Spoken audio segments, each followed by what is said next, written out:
Sir ఇప్పుడు mega కలవకుల guide గారు చెప్పింది చెప్తా ఉన్నారు సార్. ఇంకొకటి ఆవిడ చెప్పింది కరెక్టా కాదని చెప్పాలి కదా సార్. అవుట్ సార్ మరి ఇప్పుడు అన్ని సార్ ఇప్పుడు ఈ అంశం విషయంలో కూడా మేము చర్చ చేయడం, మేము అవసరం ఉంటే కమిటీ కాన్స్టిట్యూట్ చేస్తాం కూడా చెప్పిండు. కాకపోతే వీళ్ళు అసెంబ్లీ రాకుండా బైకాట్ చేసి వెళ్ళిపోతారు. తొండలు తీస్తాం తోడకలు తీస్తాం కేసీఆర్ గారు 7 సార్లు అసెంబ్లీ మీరు ఆ తొండల భాష వాడటం ఎందుకబ్బా? దయచేసి తొండల భాష అసహ్యంగా ఉంది. తొండల భాష వెంట లాగులు అట్లాగే ఉరేయి అంటూ ఆయన అంటూ ఎందుకు, వీళ్ళు మళ్ళీ సమాధానం చెప్పడం ఎందుకు? రెండు కాస్త జనరల్ గా తెలంగాణలో ఉన్నంతలో బెటర్ గానే రాజకీయం ఉందనుకుంటే అనవసరంగా ఇటాడి పెట్టి గబ్బు చేసుకోమాకండి ఇద్దరు కూడా. ఏం చేస్తారు సార్? తెలంగాణ రాష్ట్ర భాషను యాసను తెలంగాణ అస్తిత్వాన్ని కలిసి చేసిన BRS party. BRS party KCR గారు కలవకున్నప్పుడు చెల్లికి నీకు సమాధానం చెప్పలే పరిస్థితిలో కేటీఆర్ గారు కాంగ్రెస్ పార్టీ మీద మాట్లాడు, మీ చెల్లికి సమాధానం చెప్పు, అల్లుడు పోటీ ఏమైనా ట్యాపింగ్ చేస్తారని చెప్పి అడుగుతుందా? ఇప్పుడు అక్కడికి వెళ్తే చాలా విషయాలు చెప్పాల్సి వస్తుంది. మేనకా గాంధీ గారు చేసిన ఆరోపణలు ఇవన్నీ ఎందుకు అనవసరమైన విషయాల్లోకి వెళ్తారు? సార్ తెలంగాణ రాష్ట్రం ఏర్పడ్డదే, తెలంగాణ రాష్ట్రంలో నీళ్లు నిధులు నియామకాల అస్తిత్వం ప్రజాస్వామ్యం. ప్రజాస్వామ్యాన్ని మీరు కూని చేసిరు ఫోన్ ట్యాపింగ్ ద్వారా, అస్తిత్వం లేకుండానే చేసిరు, ఉద్యమకాలు అవగౌరవపరిచిరు. కాదు ఇక్కడ ఇంట్రెస్టింగ్ క్వశ్చన్ నాకు గుర్తుకొచ్చింది, ఎప్పటి నుంచి అడగాలనుకుంటున్నాను. ఒక్క నిమిషం. ప్రియాంక గాంధీ గారిని ప్రధానం చేయాలని కొందరు మంత్రులు, కొందరు మీ పార్టీ నాయకులు అడుగుతున్నారు. ఆ దిశగా ఏమన్నా జరుగుతూ ఉందా? పనిలో పని ఆ పని కూడా జరుగుతుందా ఏమిటి? మాబోటాలో అయితే 10 ఏళ్ల క్రితమే ఆవిడే అవుతుంది, ఆవిడకే ఇందిరాగాంధీ పోలికలు ఉన్నాయి అనుకునేవాళ్ళం. కానీ సోనియా గాంధీ గారు ఏమో రాహుల్ గాంధీ గారికి ప్రిఫరెన్స్ ఇచ్చారు. సో ఆ పరిస్థితి ఏమన్నా ఉందా మీ దగ్గర కూడా? సార్ ప్రజాస్వామ్యంలో ఆమె కావాలని చెప్పి కొంతమంది కోరుకున్న మాట వాస్తవం. బెంగళూరు అదేవిధంగా ఎక్కడ అస్సాం సంబంధించిన ఎంపీ గారు కావచ్చు, ఇంకొక ఎంపీ, 2 ఎంపీలు మాట్లాడారు. తర్వాత రామచంద్ర గారు మాట్లాడు, తప్పే ఉంది సార్. తను కావాలని చెప్పి కోరుకోవడం కూడా తప్పని చెప్పి అయిపోయిందంటే నేను చూసుకోలేదు. ఎవరైనా ఒకరు అవుతారు. ఫైనల్ గా ఒక మాట చెప్పండి. ఈ కృష్ణా జలాల ఇష్యూలో ఎవరిది పై చేయింది? మీ ప్రెజెంటేషన్ రేవంత్ అండ్ ఉత్తమ్ కుమార్ రెడ్డి గారిదా, హరీష్ రావు గారిదా? సంక్షిప్తంగా చెప్పండి. టీఆర్ఎస్ పార్టీ కృష్ణా జలాల విషయంలో సమాధానం ఎక్కడ చెప్పబడుతో, మా దొంగతనం ఎక్కడ దొరుకుతుందో, మేము ఏదైతే చేసిన తప్పులు ఎక్కడ బయటపడతాయో, అపెక్స్ కమిటీ కావచ్చు, సుప్రీంకోర్టు కావచ్చు, ట్రిబ్యునల్స్ కావచ్చు, కృష్ణా జలాలకు సంబంధించి ఏదైతే శ్రీశైలానికి సంబంధించినటువంటి బ్యాక్ వాటర్ కార్డు బోర్డు కావచ్చు, ఇవన్నీ ఎక్కడ దొంగతనం బయటపడుతో సౌత్ తెలంగాణకు నష్టం జరిగిన విషయం తెలంగాణ సమాజం ఎక్కడ గ్రహిస్తుందని చెప్పి బీఆర్ఎస్ పార్టీ వాకౌట్ చేసి వెళ్ళిపోయిన పరిస్థితి మనం చూసినాం. ఒక్కరోజు మాత్రం వాళ్ళు సభకు వచ్చారు. కేసీఆర్ గారు మాత్రం 3 నిమిషాలు మాత్రం వచ్చిండు. నెలకు 5,60,000 రూపాయల చొప్పున దాదాపు 2 సంవత్సరాల కాలంలో 1,30,00,000 జీతం తీసుకొని కేసీఆర్ గారు గమనిస్తూనే ఉన్నది. పాలమూరు రంగారెడ్డి కావచ్చు, నల్గొండ జిల్లా కావచ్చు, రంగారెడ్డి తీవ్ర అన్యాయం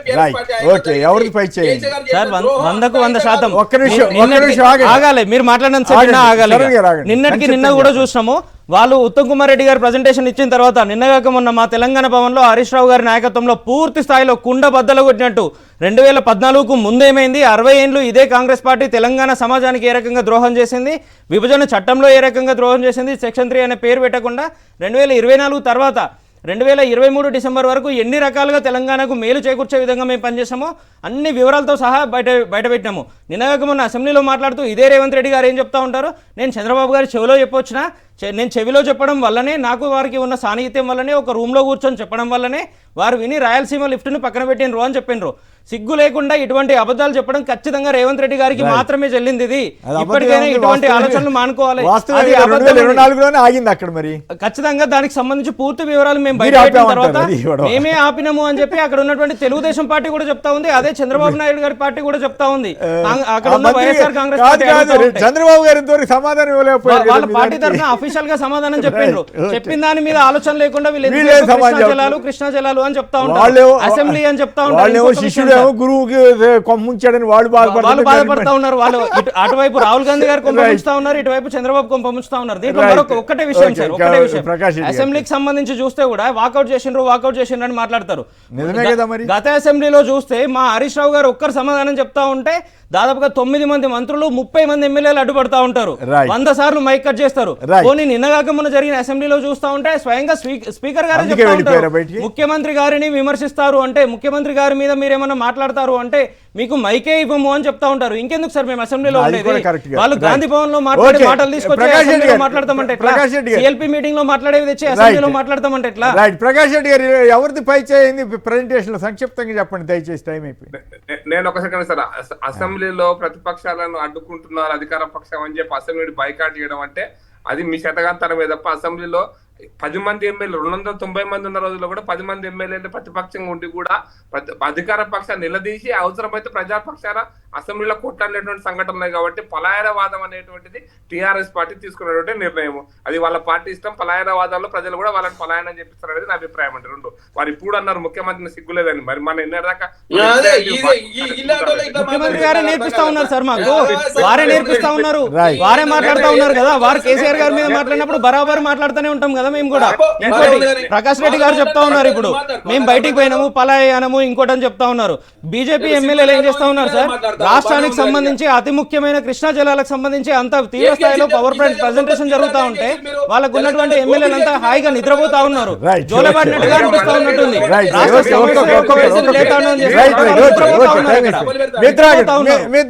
ప్రకాష్ రెడ్డి గారు సంక్షిప్తంగా మీరు కంప్లీట్ చేయండి సారి. కృష్ణా నది జలాలు ముఖ్యంగా మహబూబ్ నగర్, రంగారెడ్డి, నల్గొండ జిల్లాకు రావాల్సిన కృష్ణా జలాల విషయంలో గతంలో కాంగ్రెస్ పార్టీ చేసిన తప్పై టీడీపీ కూడా ఒక రకంగా అప్పుడు కూడా టీడీపీ కాలంలో కూడా మొదలైన ఎస్ఎల్బిసి పనులు కాలేదు. ఇప్పుడు కూడా అంతే సార్. తెలంగాణకు అన్ని పార్టీలు అన్యాయం చేస్తున్నాయి అనేటువంటిది మా అభిప్రాయం సార్. మాకు పూర్తిగా రావాల్సిన హక్కులు మాత్రం మొత్తం అంటే హక్కులు కాదు, మేము మాకు రావాలి. ఇప్పుడు 1,00,000 కోట్లు గోదావరి మీద ఖర్చు పెట్టారు కానీ 10,000 కోట్లు కృష్ణానది మీద ఖర్చు పెట్టింటే చాలా చాలా లాభాలు జరిగాయి. 27,000 కోట్లు ఖర్చు పెట్టినామని ఇదే కాంగ్రెస్ ప్రభుత్వం చెప్పింది సార్. నిన్నగాక మొన్న అసెంబ్లీలో చెప్పింది 27,000 కోట్లు ఓన్లీ పాలమూరు రంగారెడ్డి ప్రాజెక్టు ఖర్చు పెట్టినామని. అలొకేషన్ వాళ్ళు ఏం ఖర్చు పెట్టలేదు ఎందుకంటే పూర్తి చేసినాము, పూర్తి చేసి చూపించినాం కదా. దానికి ఈ రోజు వరకు ఈసీ క్లియరెన్స్ లేకపోయింది సార్. వీళ్ళు డిపిఆర్ వాపస్ వచ్చింది సార్.